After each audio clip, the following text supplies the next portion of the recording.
yéene ni Bara Ndiaye la le jeune.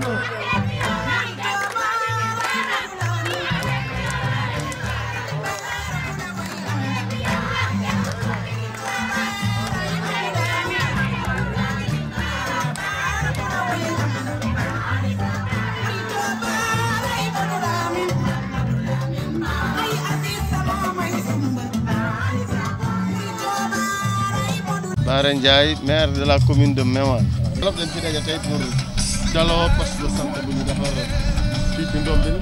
lu jiitu nag ñi ko fi defar ñi fi dëkk ak ci dëkk ci li ko wër yëpp dañ daan dox ay kilomètres pour dem ci poste bu leen gën a jege. tey bu ñu seetloo poste yi fi gën a jege nga xam la Mekhe village ak Touba Fall xam nga loolu dafa nekk loo xam si lu doy waar la te santé dafa bokk ci li nga xam ni président de la république ci boppam daf ko jël érigé ko au rang de priorité bi muy dem def laaj sénégalais yi seen kaddu en 2019 daaw ku ne xam na ni dafa waxoon ni le PS2 est articulé autour de ce qu'on appelle les axes universels parce que projet ak programme yi nga xam ne ñoom ñoo ko tóoj yëpp boo ko xoolee cëppaandaw ga mooy nit ñi ku amati ku sa yaram metteti nga am foo fajoo ku marati am foo naane ku xiifati lekk ku sañcati kër am accès à l'assainissement mais xale bu ci tollati mën a jàng loolu mooy développement te loolu ci le président de la république nekk te ñun ñii nga xam ne yàlla dafa dogal ñu féete ak moom ci loolu la ñuy ñaax moo tax bu ñu demee ba yàlla suturaal ñu man bi may ñëw ci bopp commune bi mu fekk fi ñetti poste de santé amoon engagement te yàlla suturaal nañu ba dolli nañ ci ñett yu bees yoo xam ne bu ci ne dañ koy tabax ba tëj ko équipé ko indi fa personnel buy faj ba pare di leen accompagner donc loolu yaakaar naa dafa nekk loo xam si lu am solo la et ñu ngi ci sant population yëpp di ci sant ñi nga xam ne ñoom ñooy les partenaires de la commune di kenn jiitu ci état ndax am na ci lu ci bëri loo xam si bu ñu koy def léeg-léeg fay ñi nga xam ne tey maire di leen a recruter lan na diis te à plusieurs reprises bu ñu demee ministère de la santé dañuy dimbali ci seenu pay ak yeneen nekk na loo xam si kon boo demee fu mel ni Mekhe village ambulance bu bees lañ fa indi boo xam si tey boo ko doon xayma ci koppar dina jarlu ay millions yu bëri état moo ñu ko jox ak yeneen kon ñun dañuy jël suñu doole rek sukkandiku wala sëndiku ci doole état pour li nga xam ne ñu ngi koy yéene rek ci askan wi ñu mën koo mottali xam ngeen ni bi may jël commune bi la commune de Meouane était à un taux d'électrification de 11%. Aujourd'hui nous sommes à plus de 70%.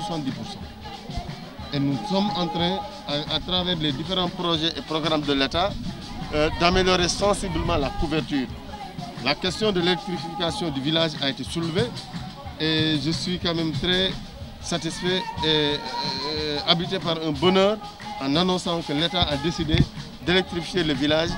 Un marché a été attribué à une entreprise que vous connaissez, Excelec, et qui travaille aujourd'hui à réaliser cette volonté du gouvernement sénégalais en respectant les délais et toutes les conditions et les normes requises pour une satisfaction des besoins de la population à ce niveau. Et les poteaux, une bonne partie de la logistique a été déjà mobilisée et stockée et nous espérons que sous peu la question de l'électrification du village sera derrière nous. ci loolu wàllu courant bi ñu fi junj bi ñu jël commune bi 2014 fukki daanaka bu dee téeméeri dëkk la fukki ak benn rek ñoom ñoo amoon courant mën nañ ko xayma ci 92 villages bu ñu xoolee lim bi ci amoon courant bariwul woon tey bu doon téeméer dëkk yi boo jëlee lu jege juróom-ñaar fukki yi am nañ courant te état bi taxawul te fii ci Ndombil nga xam ne soulevé nañ fi question bi mel noonu état passé na un marché attribué ko à une entreprise que ñëpp xam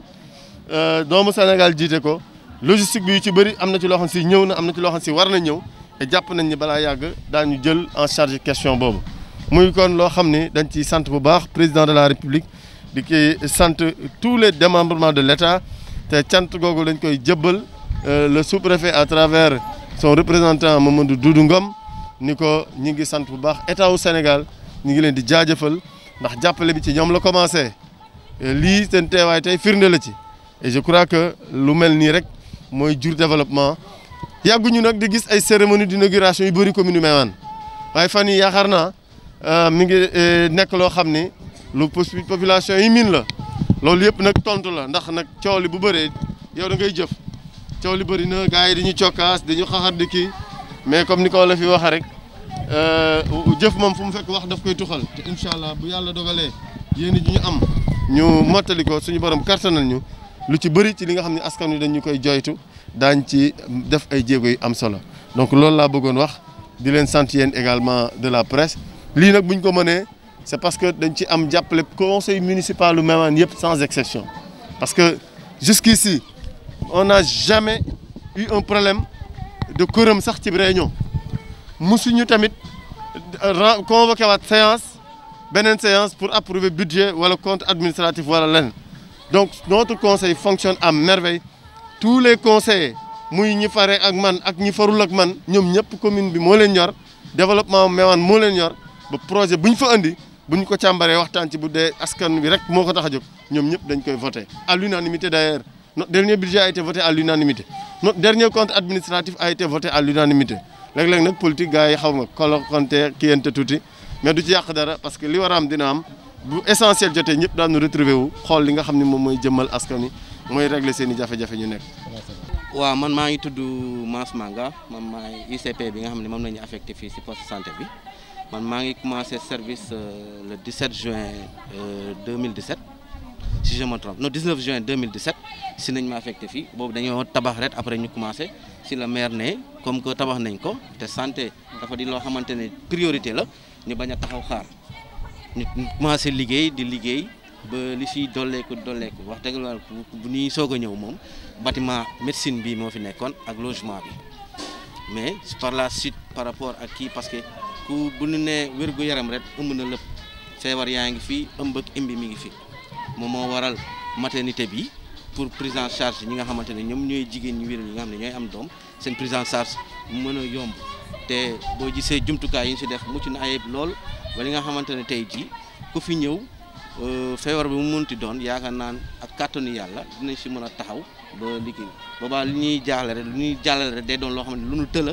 nga xamante ne day laaj plateau technique bu xaw a sori mooy waral ñu jàllale mais yaakaar naa le minimum de soins bi nga xamante ne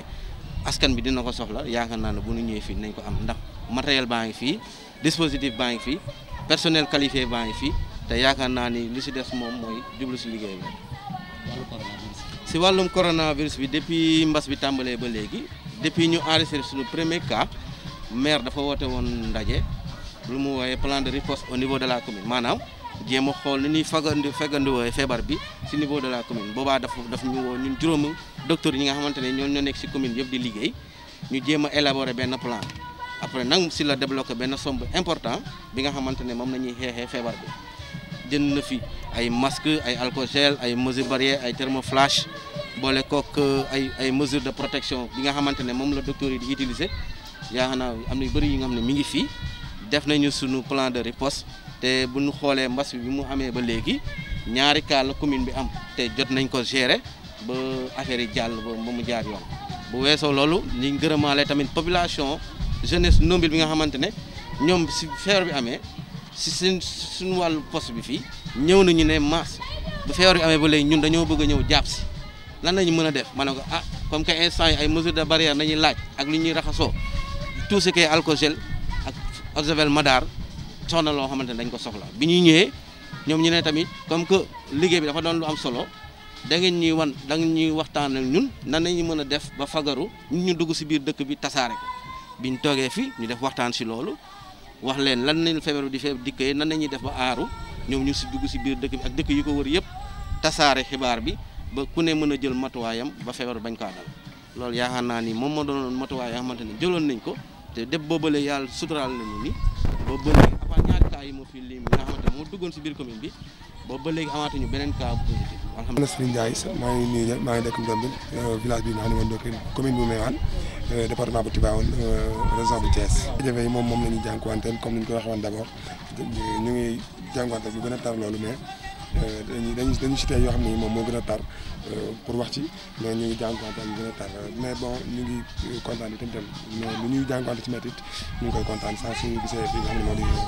hôpital bi parce que li gën a neex mooy tey nga am benn malade sa kër rek génn dugg si hôpital bi pour faju kooku itam dañ si kontaan bu baax a baax d'abord parce que loolu am solo la dañ ko manqué woon bu baax a baax te dama am malade guddi da ngay war a évacuer malade bi pour mu dem ay Tivaouane wala muy dem fële Ngaye da ngay sonn si yoon bi mais d'abord comme que am nañ benn cas de santé boo xam ne tey mais wala benn hôpital boo xam ne tey boo génnee sa kër rek da ngay def le tout pour ñëw faju boobu dañ siy kontaan bu baax a baax mais yeneen yi nga xam ne moom ni ko la présenté itam ay tartal la ñu koy jànkuwanteel comme lu mel ni yoon école bi gis nga njàng bi tey dafa xaw a suuxee fii si Ndombil parce que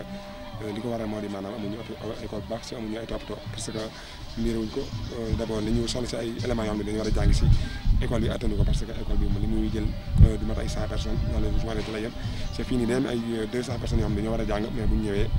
duñu mën a jàng parce que loolu lépp ay tardement ay classe la quoi. waaw jigéen ñi soxla nañ marché bu baax a baax parce que ñoom dañuy bëgg du liggéey chaque jour mais dañu amul ku leen jàppale. On est réunis aujourd'hui pour les besoins de l'inauguration du poste de santé que nous avons érigé à Ndombil dans une logique de réussir un maillage parfait du territoire communal en termes de prise en charge médicale de la population. Avant l'érection de ce poste de santé, les gens faisaient parfois 12 km pour se rendre au poste le plus proche, ce qui n'était pas véritablement une chose qui permettait une meilleure prise en charge de leurs préoccupations dans le domaine de la santé. Et nous avons estimé que, compte tenu de son niveau d'enclavement, mais également de l'importance de la population que compte ce village, mais également du nombre important de villages qui polarisent, il était devenu quand même une quasi nécessité de construire ce poste de santé que nous avons réalisé pour un montant approximatif de 66 millions de francs CFA, compte tenu des équipements et d'un certain nombre de commodités que nous avons bien voulu mettre en place pour améliorer davantage la prise en charge. Et je pense que l'équipe qui est dirigée par l'infirmière chef de poste, Mas Manga, qui abat un travail extrêmement important, prendra en charge en tout cas la bonne gestion de cette infrastructure pour mieux répondre aux préoccupations des populations. C'est un poste qui, en plus du bâtiment principal qui abrite tout ce qui est activité de médecine, est doté également d'une maternité, d'un logement et d'un vaste hall qui est censé quand même abriter les populations qui viennent et qui attendent leur tour pour aller se faire consulter. Donc je pense que c'est un des points du programme que nous avions soumis à la population en 2014 quand nous avons fait acte de candidature pour présider au destiné de notre commune. Et je suis heureux de me rendre compte que nous sommes sur la bonne voie. Et si le bon Dieu nous prête la santé et l'énergie nécessaires, nous allons réaliser d'autres chantiers, relever d'autres défis, toujours dans le cadre d'améliorer davantage le bien-être de la population. Nous sommes très satisfaits et nous le sommes d'autant plus qu'à chaque fois que nous mettons en place, que nous décidons de mettre en œuvre un projet de cette envergure, nous avons l'accompagnement et le soutien total de l'État et la présence du sous-préfet à travers M. Mamadou Djoudungom qui le représente, et la preuve éloquente que nous avons l'accompagnement et le soutien de l'État. Nous remercions donc l'État et l'ensemble de ses démembrements à travers le représentant du sous-préfet et prenons l'engagement de n'œuvrer que dans la satisfaction totale et intégrale des besoins de la... Je m'appelle Massamba Manga, je suis l'infirmier chef de poste du poste de santé de Ndombil. Je suis réaffecté ici le 19 juin 2017. J'ai commencé les services ici. Et je dis que c'est un honorable plaisir de diriger ce poste parce que la construction du poste de santé de Ndombil est venue à son heure. Parce qu'il se trouvait que, comme le disait M. le maire, que les populations étaient confrontées à de nombreuses difficultés pour y aller les postes, afin d'accéder au minimum de soins. Ainsi, la création du poste de santé de Ndombil a facilité à la population de Ndombil et aux villages environnants, c'est-à-dire les 10 villages qui sont couverts par le poste social mobile à accéder aux soins facilement, sans difficulté. Et ceci prouve que c'est un énorme progrès par rapport à la santé. Et je remercie vraiment M. le maire et ses autorités, ainsi que sa forte délégation, jusqu'à lui dire merci. Ouais. Par rapport à la pandémie, on a eu à avoir un cas positif ici. C'était juste avant la Tabaski. Et heureusement, on a fait par rapport à la surveillance épidémiologique, on a pu détecter le cas précocement et la prise en charge était faite. Et le gars, il est retourné avec sa famille et il se porte bien, à merveille. Alhamdulillah quoi. Mais par rapport aux mesures barrières, juste avec l'association des jeunes, et ainsi que les appuis que le maire avait fait, parce que dès que l'apparition du premier cas, le maire nous avait convoqué tous les 5 ICP de la commune pour élaborer un plan de réponse par rapport à la maladie au niveau de la commune de Meouane. Et cette réponse a été bénéfique parce que durant toute la période de la pandémie, on a enregistré qu'un seul cas, non, 2 cas positifs au niveau de la commune de Meouane. Un à Nombil et un à Mehé, si je ne me trompe pas. Et à part ça, depuis lors, on est en train de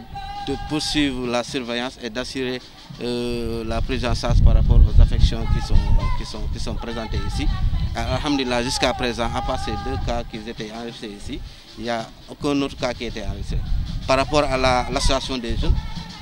par rapport à leur développement et leurs activités, ils ont eu à faire des activités de sensibilisation pour mieux sensibiliser la population sur les mesures barrières par rapport à la maladie. Et alhamdulillah.